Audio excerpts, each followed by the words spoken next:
January 3rd, 1946.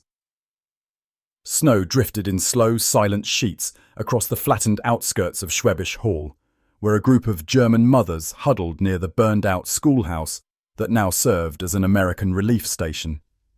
Their coats were thin, patched with whatever cloth they could find, and many held their children so tightly it looked as if their arms were the only warmth left in the world. Lieutenant Mark Ellison stepped out of the doorway, boots crunching in the frozen slush. He expected another day of ration distribution, another line of hollow faces. But today, the women stepped back from him, trembling. One mother, her hair streaked with ash, her breath shaking, lifted her hands in surrender and whispered the words he would never forget. "Bitter. Just take away our children. At least they will live." Ellison froze. Behind her, small faces peeked from worn blankets, blue-lipped, coughing, starving after months of ruined harvests and shattered supply lines. The mothers weren't begging for mercy for themselves.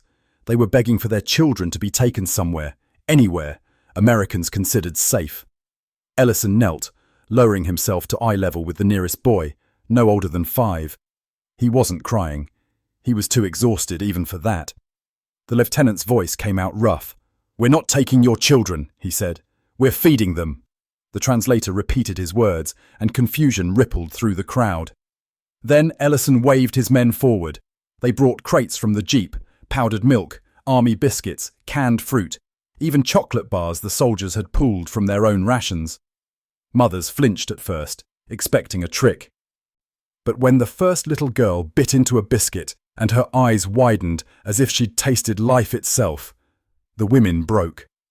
Some fell to their knees, some covered their faces and sobbed.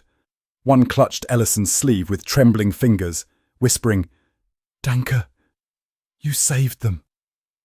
The snow kept falling, but the sound that filled the ruined street wasn't the wind anymore. It was children chewing, swallowing, breathing, alive. And for the first time since the war ended, those mothers dared to hope.